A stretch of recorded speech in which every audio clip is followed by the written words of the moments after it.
webinaire s'intitule Ciel Canada exposé en 2024. Alors, permettez-moi de me présenter, Sylvie Cloutier, je suis la présidente directrice générale du CETAC et aujourd'hui, je suis accompagnée de Tony Mélis, qui est le directeur général d'Expo Canada France. Bienvenue Tony, je pense que c'est la première fois qu'on te reçoit en webinaire au CETAC.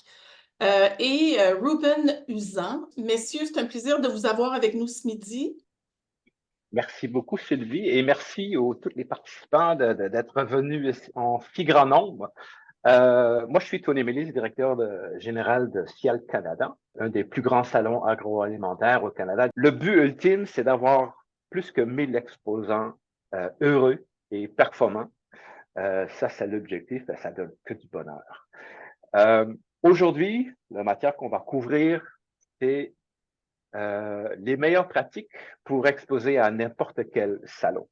Dans un deuxième webinaire, le 6 février, nous allons examiner en détail comment maximiser vos chances de réussite sur Ciel 24 à Montréal en mois de mai. Comme organisateur et promoteur d'un salon, on avait compris que les exposants ont principalement trois raisons d'être sur Ciel Canada. C'est de faire des affaires, et c'est de connaître le marché et de faire du réseautage. Alors, le Ciel Canada doit faciliter les affaires.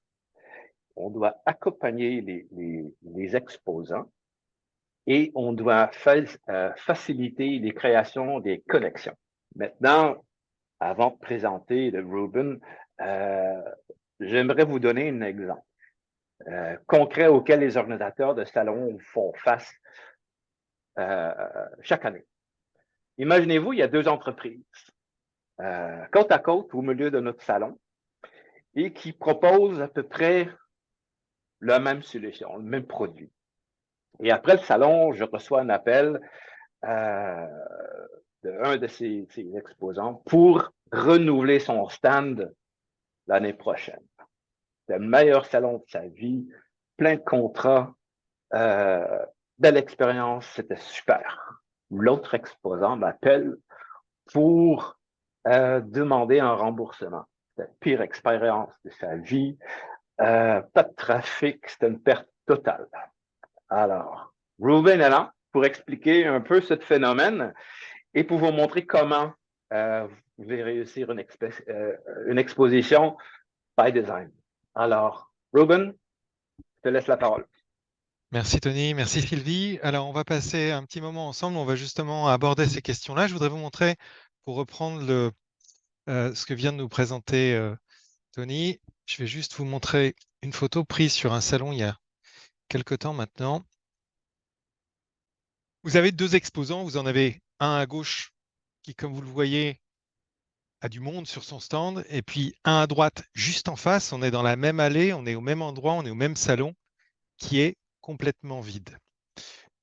Pour avoir fait ce salon-là avec notre client justement qui était à gauche, on a vu toute la journée comment l'exposant d'en face, qui était pourtant au même endroit, a fait des erreurs et a eu une posture pendant la journée qui a fait que finalement il n'a pas eu de visiteurs, il n'a pas eu de visite.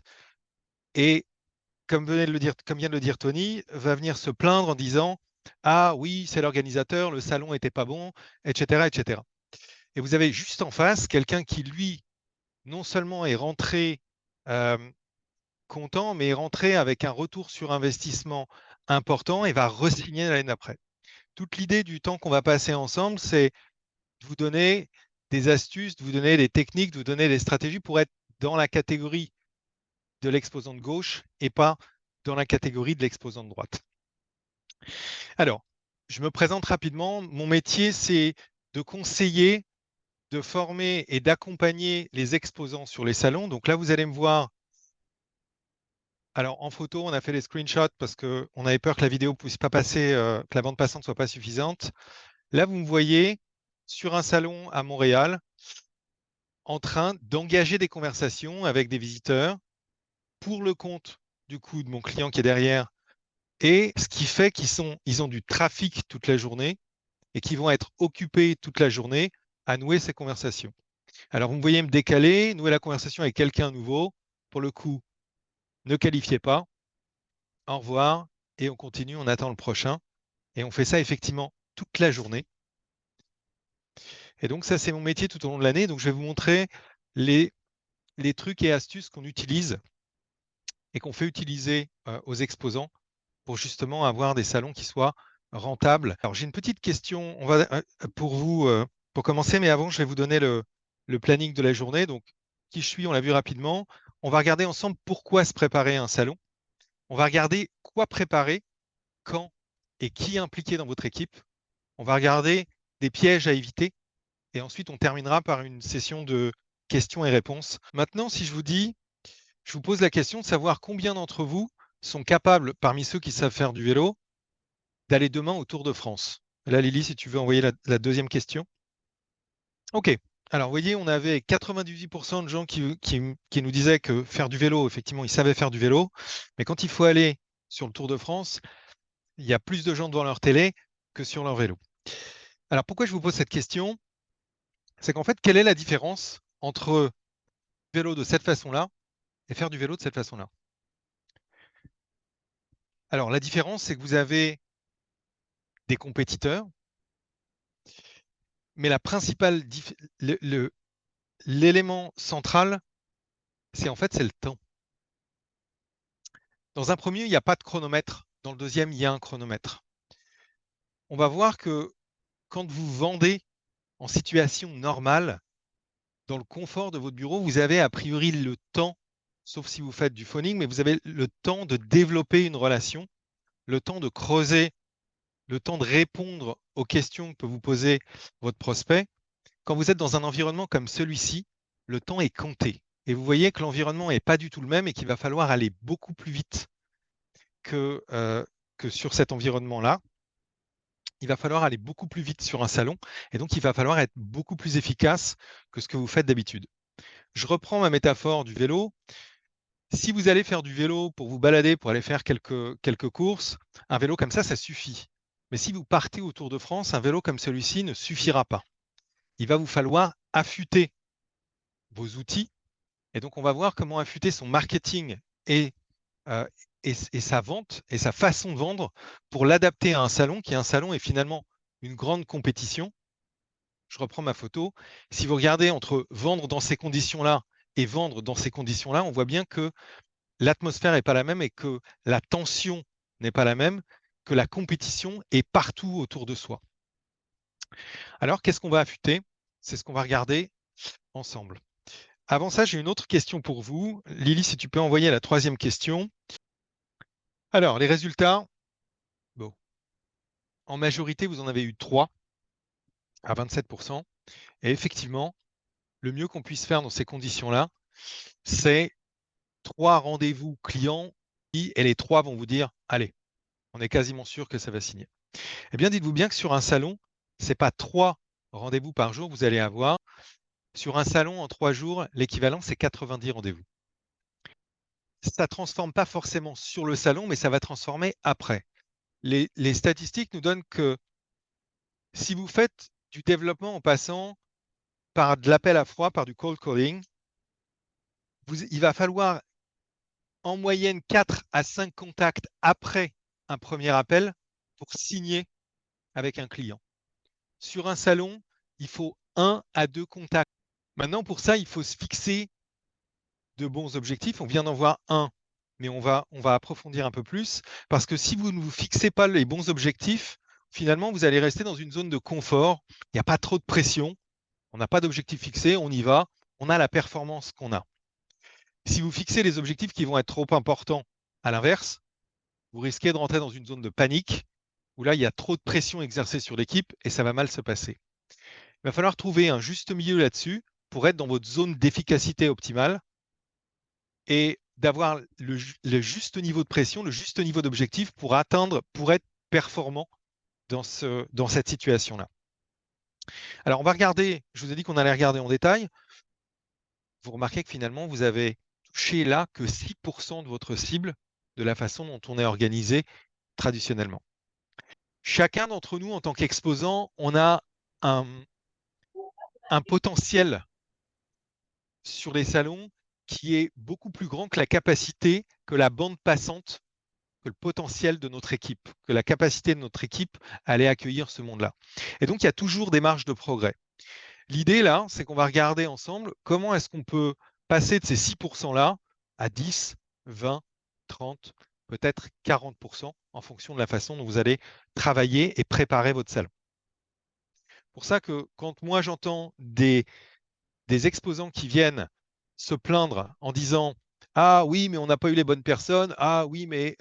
et que je regarde le comportement qu'elles ont eu sur le salon, je me dis c'est pas de la faute du promoteur, c'est pas de la faute de l'organisateur, c'est de la faute de l'exposant lui-même. Mais c'est toujours plus facile de jeter la pierre sur quelqu'un d'autre que de regarder son propre manque de performance et de se poser les bonnes questions. Alors, qu'est-ce qu'on doit préparer, quand et qui est impliqué dans l'équipe? Un salon, ça se trouve à la jonction entre le marketing et la vente. Souvent, moi, ce que j'observe, c'est qu'on a le marketing qui réserve le stand, qui s'occupe du design, qui s'occupe des bannières, de la promotion, etc. Et puis l'équipe de vente qui arrive, qui n'est pas forcément au courant de ce qu'a préparé le marketing, qui ne sait pas trop ce qu'il faut faire, qui n'a pas d'objectif non plus, parce que si c'est le marketing qui a organisé, le marketing ne va pas donner d'objectif à l'équipe commerciale, il risque d'avoir des tensions dans l'entreprise. Et donc, des comportements qu'on a souvent au bureau, il va falloir les proscrire sur un salon parce qu'on n'est pas dans le même contexte. Et on va regarder ça dans quelques instants. Alors, quand il y a ce qu'on appelle l'effet Doppler, un événement, c'est la même chose. Vous avez une montée en puissance, vous avez une montée en cadence avant un événement. Et je sais que Tony sera d'accord avec moi. Dans l'idéal, il faudrait réserver vos salons, 9 mois avant d'y aller. C'est un peu comme un accouchement. Il va falloir 9 mois pour accoucher de votre stratégie marketing et vente. Alors, je sais que Tony va rire en me disant j'aimerais bien qu'il réserve 9 mois à l'avance. Et je ne vous cache pas que moi aussi, j'aimerais bien pouvoir travailler très en amont avec les exposants plutôt qu'ils m'appellent une semaine avant un salon pour me dire est-ce que vous êtes disponible pour entraîner les équipes pour dans 3 jours? Ah, ben ça va être compliqué. S'il faut revoir des éléments de marketing et de vente qui n'ont pas été préparés, c'est trop tard. Avec un nouveau produit, une nouvelle tendance, ça va être vous le chouchou des visiteurs. Et puis, dans l'espace de 15 jours après un salon, vous devriez avoir déjà, ça dépendra de votre cycle de vente, mais qui vont vous permettre, au moment où vous décidez à retourner sur un salon, de savoir pourquoi vous y retournez. On va prendre maintenant, 10 minutes, peut-être un peu moins, ça dépendra de vous, pour faire un travail individuel parce que je voudrais que vous utilisiez cette heure-là, qu'on passe ensemble, pas simplement à m'écouter parler derrière mon écran et derrière vos écrans, mais à commencer à affûter vos couteaux pour vos prochains salons, pour vos prochains événements. Qu'est-ce que vous allez faire sur vos réseaux sociaux avant un salon? Simplement annoncer, venez nous voir sur le stand A85, c'est bien, mais vous pouvez faire beaucoup mieux. De vous lier aussi avec l'organisateur du salon qui lui aussi cherche du contenu à diffuser. Peut-être que ce contenu-là pourrait être vous, parce que quand vous serez le nez sur le guidon, comme au Tour de France, vous allez être dépassé par la quantité et la qualité de gens qui vont arriver si vous ne vous êtes pas préparé à ça. On va regarder maintenant les pièges à éviter. On a vu que ce que vous voulez, c'est nouer des conversations, engager des conversations qui vont permettre de transformer l'essai et de transformer un simple visiteur en un futur client. Le premier piège à éviter, ce n'est pas une des situations les plus agréables pour nouer des conversations et nouer des affaires. Donc, pensez bien à aménager votre stand en fonction. Alors là, vous en avez un, pour le coup, j'ai eu l'autorisation de les utiliser parce que je leur faisais des compliments sur leur salon, sur un salon sur lequel j'étais. Vous voyez, d'aménager l'espace, finalement, ça crée, on a l'impression que… Alors, on a vu que les objectifs, on a vu ça ensemble, les moyens, notamment votre stand. On va regarder maintenant des personnalités dans votre équipe qui n'ont pas ces défauts-là. Je vais vous montrer quelques exemples là. Donc là, on est à Montréal et là, vous allez voir, alors c'est une vidéo, mais donc on passe en slow motion là-dessus, d'avoir ce monsieur en orange qui va passer dans le stand et c'est terminé. Il vient de sortir de votre stand. La demi-seconde que vous aviez pour le saisir, elle vient de s'échapper et il vient de vous échapper. Quand on est sur des salons à grand volume, quand on a beaucoup de visiteurs et qu'on a beaucoup de halls d'exposition, c'est d'autant plus difficile que quand la personne passe devant votre stand. Bon, là, je vous montre un autre salon, on est au Luxembourg. Vous avez cette dame en rouge qui est venue devant ce stand-là. Il y a déjà un commercial qui est occupé à droite. Celui de gauche pourrait se rendre disponible, mais va malheureusement je vais passer mon chemin et j'irai sur le prochain qui sera disponible. Je reviens sur ma photo de départ. Vous voyez que finalement, quand c'est exécuté et préparé correctement, vous allez avoir du monde là où d'autres vont n'avoir personne. Voilà ce que ça a donné sur la journée. Alors, comment on fait pour hameçonner? Comment on fait pour amener du monde qui passe dans l'allée directement jusqu'à son stand? Eh bien, vous allez utiliser tout simplement un cran plus loin dans leur cycle d'achat. Alors, vous n'allez pas toujours avoir des gens qui, comme moi, vont pouvoir venir sur votre stand pour vous aider, mais prévoir ça pour ne pas épuiser votre équipe et vous retrouver au bout de 3 jours complètement épuisé, et puis mettre 3 jours aussi à récupérer du salon. Donc, faites attention à vos équipes. On va passer aux questions. Et si mes clients sont des exposants, quelle est la meilleure approche? OK. Ouais, il faut faire attention quand même, parce que les exposants sont là pour vendre.